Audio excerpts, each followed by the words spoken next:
माँ तू सबसे प्यारी है, माँ तू जग में न्यारी है।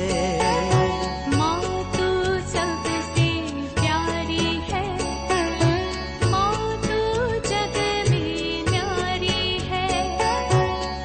अपने आंचल में रखना, अपने आंचल में रखना।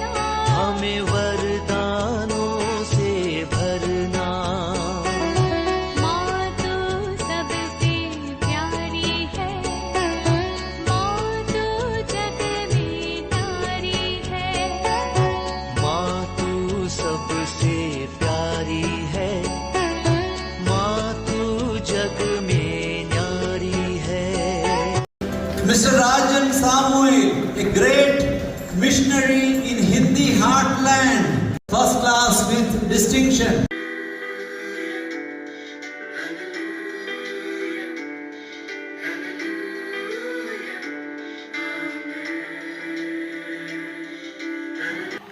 पिता, पुत्र और पवित्र आत्मा के नाम पर आमीन। आप सबों को जय यीशु। हम लोग बाइबल कोर्स के अंदर प्रकाशना ग्रंथ को सीख रहा है। अब तक हम लोगों ने 3 अध्याय तक सीखा। अध्याय 2 और अध्याय 3 के अंदर एशिया माइनर के 7 कलीसियाओं के लिए पत्र लिखा। हम लोगों ने उसको भी सीखा। ये 7 कलीसिया केवल एशिया माइनर का कलीसिया के लिए नहीं, बल्कि पूरे जो पृथ्वी के जितने भी कलीसिया हैं, सार्वत्रिक कलीसिया, कैथोलिक कलीसिया, उन कलीसियाओं के लिए इस पत्र को लिखा है। उसका 7 का संख्या हो या इन कलीसियाओं के विषय में जो हम लोग सीखे आ रहे हैं, हमारे कलीसियाओं से मिलता जुलता है। आज हमें सोचना है मेरा कलीसिया इनमें से कौन सा कलीसिया के समान है और हमें कैसा बनाना चाहिए। अभी ये जो 7 कलीसियाओं को लिखो कर करके योहन को दर्शन दे करके, अभी योहन के साथ इसका क्या संबंध है। यदि हम लोग देखें, सबसे पहले लिखने वाला कलीसिया है एफेसुस की कलीसिया। एफेसुस को इसलिए सबसे पहले लिखा, वो एक मेजर पोर्ट सिटी है एफेसुस, बंदरगाह, व्यापार वगैरह चलना ऐसे ऐसा कर करके। हमें मालूम है संत पौलुस अपने मिशन जर्नी के समय पर 2 बार ये एफेसुस में आया था। 2 बार आया। एक बार आकर के 3 वर्षों तक वहां रहा था। यह सब हम लोग प्रेरित चरित्र के अंदर पढ़ते हैं। प्रेरित चरित्र उसके अध्याय 18 वाक्य 19 से आगे हम पढ़ेंगे, या अध्याय 19 को वाक्य 1 से 21 तक, 21 नहीं पूरा तक है मेरे में। अध्याय 19 पूरा उस एफेसुस के कार्य ही लिखा हुआ है। तो संत पौलुस के द्वारा इसका मतलब स्थापित किया है, और उसको बढ़ाने वाला व्यक्ति है योहन। उस समय पर योहन एफेसुस का बिशप था, और योहन को जो दर्शन मिला पत्मोस नामक को टापू में, द्वीप में, उनको जो दर्शन मिला वो एफेसुस से करीब 70-75 किलोमीटर दूरी में है टापू। ध्यान से सुनते रहना। रोमन एम्परर लोग कुछ ऐसा दंड भी देता था, जैसे हम लोग तड़ी पार करना। हमारे देश में भी अंडमान निकोबार, वहां पर बहुत लोग निवास करते हैं। मैं वहां गया, मुझे पता चला उनके पूर्वज लोग वहां पर इसी प्रकार तड़ी पार होकर के वहां पर एक बहुत बड़ा सेल्युलर जेल बोलता है, उस जेल में डालना। वहां अगर खुला भी छोड़ देगा तो भी वो भाग नहीं सकता, क्योंकि चारों ओर वो एक द्वीप है, चारों ओर समुद्र ही समुद्र है। तो इसी प्रकार का एक टापू है पद्मोस टापू। वो एफेसुस से करीब 70-75 किलोमीटर दूरी पर है। वहां पर संत योहन भी इसी प्रकार के एक पनिशमेंट मिलकर के पड़ा हुआ था। वहां पर योहन को दर्शन मिलता है। योहन को दर्शन ईसा मसीह ने देकर के बोला, तुम इन 7 कलीसियाओं को पत्र लिखो बोल करके एक एक कलीसिया का नाम ले रहे हो। वो 7 कलीसिया हम लोगों को एशिया माइनर में ही मिलता है। एशिया माइनर में अगर हम लोग उसका चित्र देखेंगे, इन 7 कलीसियाओं का हमें मिलेगा एक लाइन से, एक प्रकार देखेगा तो उल्टा सी लिखा हुआ जैसे हम लोगों को लगे।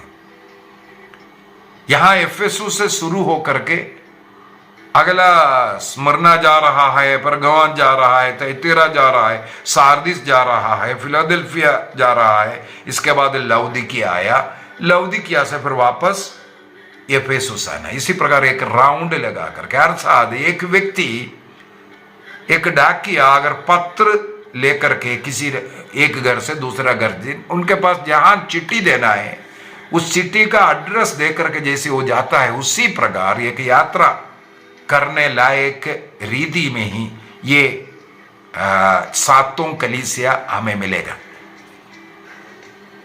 फिर से एक बार बोलता हूं, संत योहन ये पत्र लिख करके, इसका मतलब किसी व्यक्ति के हाथ में दिया, क्योंकि संत योहन उस समय बहुत बूढ़ा है, वो स्वयं नहीं जा सकता। लेकिन संत योहन एफेसुस में रह करके अगर ये पत्र हो सकता है पतमोस द्वीप में ही रह करके लिखा हो, या ये भी कहा जाता है वहां से छुटने के बाद वो एफेसुस आया, ये एफेसुस से फिर इसको पत्रों को भेजा होगा, ये भी कहा जाता है। अगर ऐसा भी है, तब भी वो बूढ़ा हो गया था, करीब 120 वर्ष का उम्र का है। ये पत्र लेकर के किसी अन्य मैसेंजर को भेजा है। उन दिनों में पैदल ही जाया करता था, पैदल ही जाया करता था, और इस वहां का वो जमीन ये सब देखने से ऐसे ही होता है। तो रोमन साम्राज्य का इसी प्रकार मेल लेकर के जाने वाले एक रूट भी है ये वाला। उसी रूट में पड़ने वाला 7 कलीसियाओं को ही पत्र लिखा। वो 7 कलीसिया संसार के आज जितने भी कलीसिया हैं उनके लिए एक प्रतीक के मात्र में वहां पर बता रहा है। इसका मतलब अगर एफेसुस का कलीसिया, अगर उसके विषय में जो भी लिखा है आज हमारे कलीसिया के लिए भी वो लागू है। 7 संख्या विशेषकर प्रकाशना ग्रंथ के अंदर पूर्णता का संख्या है, सार्वत्रिक नंबर है। अब हमें मालूम है एक एक कलीसिया के विषय में क्या हुआ क्या नहीं हुआ, यह सब हमने बताया। सबसे पहली बात है एफेसुस का कलीसिया को अगर लेंगे, वहां पर सबसे पहले फटकार मिला था, इसके बाद उनमें कुछ गुण भी बता करके दिया। इसका मतलब केवल फटकार नहीं, वहां पर कुछ गुण भी था। उनको सबसे मुख्य संदेश के रूप में बोला, तुम्हारा वो पुराना जो प्यार है नष्ट हो गया।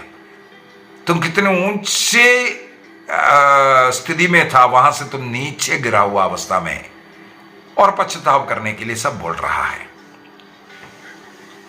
ये एफेसुस का कलीसिया का बिशप था उस समय पर संत योहन। अभी एफेसुस से उत्तर की ओर, नॉर्थ की ओर करीब 65 किलोमीटर जाएंगे तो हम लोगों को स्मिर्ना मिलता है। एफेसुस से 65 किलोमीटर उत्तर की ओर, नॉर्थ की ओर जब जाएगा स्मिर्ना मिलता है, और वो भी समुद्र तट पर ही है। समुद्र तट पर ही है, इसका मतलब लैंड साइड में ज़्यादा अंदर नहीं जाना। एफेसुस से 65 किलोमीटर समुद्र तट पर ही अगर चलते रहे हैं तो स्मिर्ना मिलता है। और ये स्मिर्ना उस समय पर सबसे पीड़ित कलीसिया था। सम्राट डायक्लिशियन के द्वारा पीड़ा सहन करने वाला एक कलीसिया था। क्रिस्तु को अपना मुक्तिदाता के रूप में स्वीकार करने के कारण पीड़ा सहन करने वाला। हम लोगों ने स्मिर्ना के कलीसिया के विषय में पढ़ाई किया, उसके अंदर वो सब बातें बता करके दिया था। और उनके लिए क्या क्या आश्वासन सब कुछ बोल रहे। लेकिन वो सफरिंग में भी फेथफुल रहने के कारण उनको कोई फटकार नहीं मिला, केवल उनको अच्छाई बधाई देता गया। बोला जीवन के अंत तक ईमानदार रहना जीवन का मुकुट मिलेगा। ये आश्वासन देने वाला कलीसिया है स्मरना का कलीसिया। संत पौलुस यहाँ कभी गया कर कभी हम लोगों को पढ़ने के लिए नहीं मिलते। और वहां से स्मरना से करीब 80 किलोमीटर और नॉर्थ की ओर जाएंगे, थोड़ा हिली एरिया की ओर, लैंड एरिया की ओर जब नॉर्थ की ओर चलना शुरू करेंगे तब परगमम जो कलीसिया जो आता है।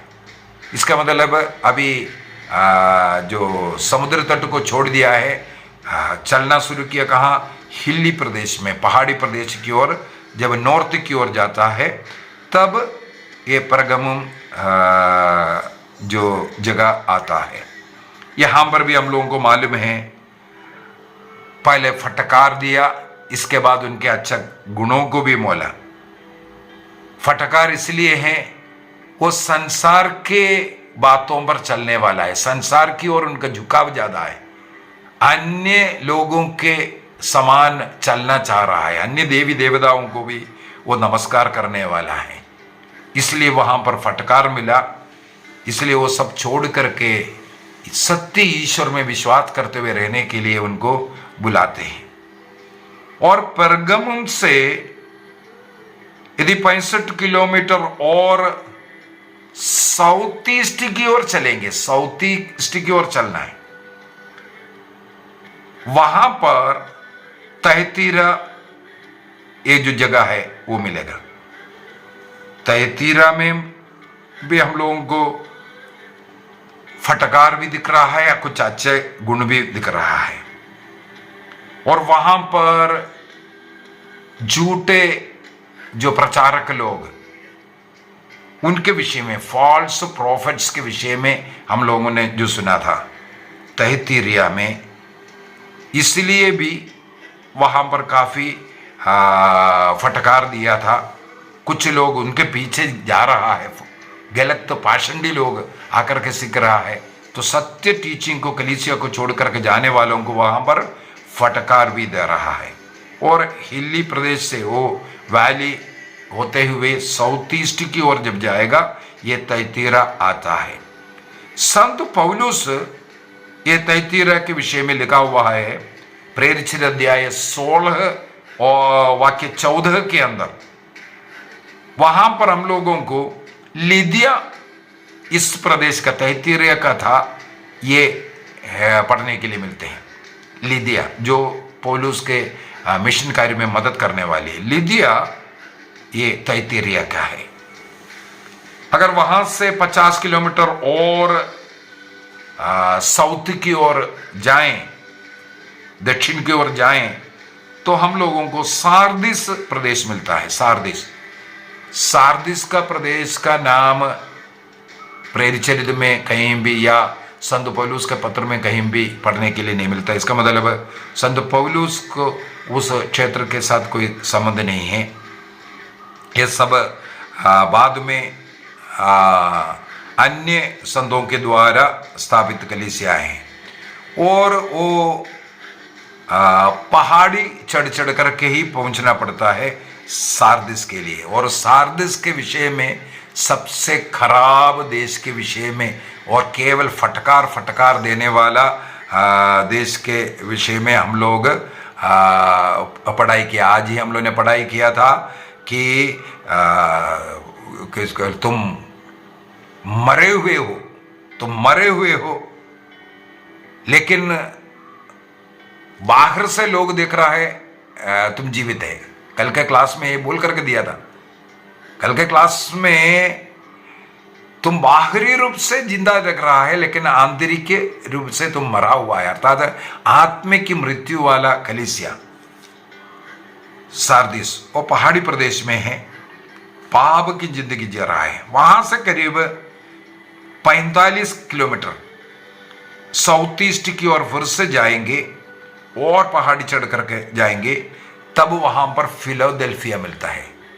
फिलाडेल्फिया सबसे सुंदर जो कलीसिया, जैसे स्मिर्ना के समान, स्मिर्ना और फिलाडेल्फिया कोई फटकार नहीं, क्योंकि इन दोनों कलीसिया काफी पीढ़ाओं से गुजर रहा है, पीढ़ा में भी ईमानदार रह रहा है, विश्वास को कायम रखा है इसी वजह से।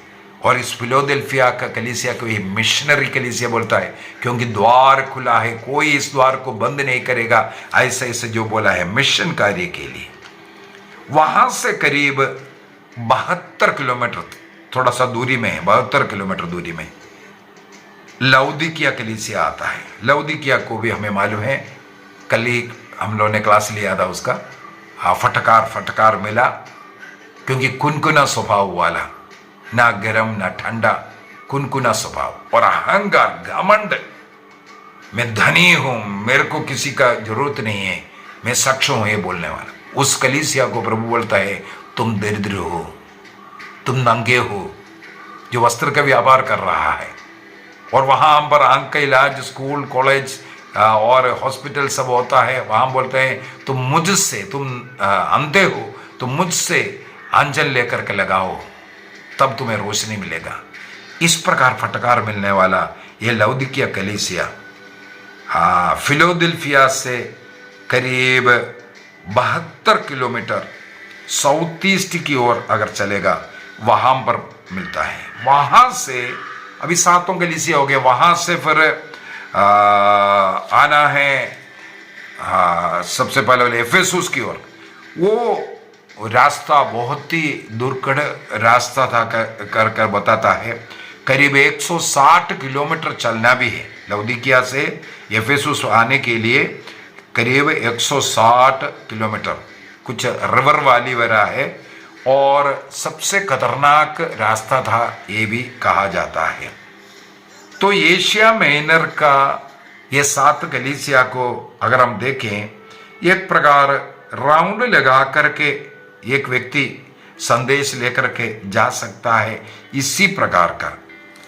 और यरूशलेम के बाद अगला एक बड़ा क्रिश्चियन सेंटर ये एशिया माइनर था। दूसरी बात है, 7 कलीसिया को चाहे वो बुरा क्यों ना हो, ईश्वर की ओर से प्रॉमिस मिल रहा है, तुम पश्चाताप कर लो, तुम्हें जीवन का मुकुट देगा, तुम उजले वस्त्र पहनेगा। पश्चाताप करना है, अभी का स्थिति को छोड़ करके क्रिस्त की ओर आना जरूरी है। ये ईश्वर की करुणा को दर्शाता है। इसका मतलब ये 7 पत्र इन कलीसियाओं को लिख करके, ध्यान से सुनना, 7 पत्र के द्वारा ईश्वर फटकार जरूर लगाया, लेकिन अपना करुणा, प्रेम को दर्शा रहा है। तुम पश्चाताप कर लो, लौट करके आ जाओ, तुम पश्चाताप कर लो, लौट करके। तुम्हारा पाप कितना भी बड़ा क्यों ना हो, तुम्हें स्वर्ग राज्य मिल सकता है। पश्चाताप करना लौटने के लिए कहते हैं। अब तुम्हें जो अच्छा लग रहा है, मोबाइल में, दोस्ती में, सब गलत पाप, नशे में, ये सब में तुम्हें आज खुशी मिल रहा है, लेकिन ये तुम्हें नरक लेके जाएगा। ये शैतान का चाल है। आज भी वक्त है, प्रभु बोल रहा है, प्रभु का वो करुणा, दया इन 7 पत्रों के द्वारा कलीसिया को लिख करके बोल रहा है, तुम सत्य पे आ जाओ, प्रभु में आ जाओ, जो कलीसिया को जो अधिकार मिले वो कलीसिया के अधीन रह लो, उसकी शिक्षा तुम्हारा कल्याण करेगा। तो इस प्रकार बोल करके सिखाने वाला। कुल मिलाकर के मैंने थोड़ा काउंट करके देखा, ये ट्रैवल करके एफेसुस से शुरू होकर के वापस एफेसुस आने तक करीब 537 किलोमीटर, ये सब जोड़ करके देखा तो 537 किलोमीटर। हम लोग सोचेंगे क्या ये पैदल गया होगा। मैं ये भी सर्च करके देखा तो उन जमाने में गधों के ऊपर या ऐसे ऐसे जानवर को भी इस्तेमाल करता है, लेकिन अधिकतर ऐसे जो लोग हैं चल करके जाने वाला संदेशवाहक होता था, पत्र लेकर के जाने वाले, ये डाकिया इस प्रकार का पैदल जाने वाला था।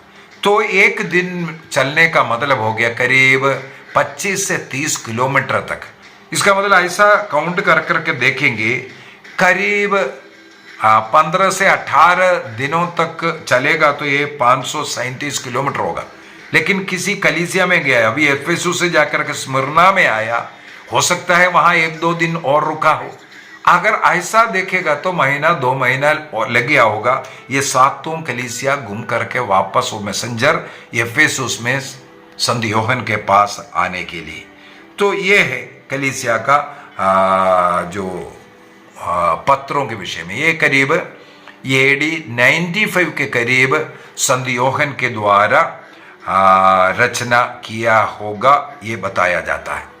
आइए हम अपनी आंखें बंद करें। आज हमें सोचना है 7 कलीसिया के विषय में हम लोगों ने पढ़ाई किया। आज हमारी कलीसिया की अवस्था क्या है,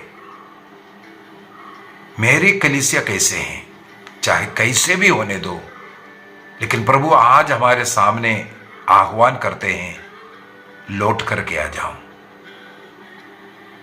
सच्ची शिक्षा में लौट करके आओ। जो कलीसिया जो शिक्षा दे रहा है उसके अनुसार जीने के लिए तैयार हो जाओ। प्रतिदिन का मिस्सा बलिदान, बार बार पाप स्वीकार करना, संस्कारों को ग्रहण करते हुए कलीसिया से, क्रिस्त के शरीर से जुड़े हुए जीवन, ये हमें स्वर्ग में लेकर के जाएगा। ये 7 कलीसियाओं को लिखा हुआ पत्र से हमें एक बार और ये इंश्योर कर रहा है। प्रभु को धन्यवाद दीजिए। पिता, पुत्र और पवित्र आत्मा के नाम पर आमीन। आप सबों को जय यीशु।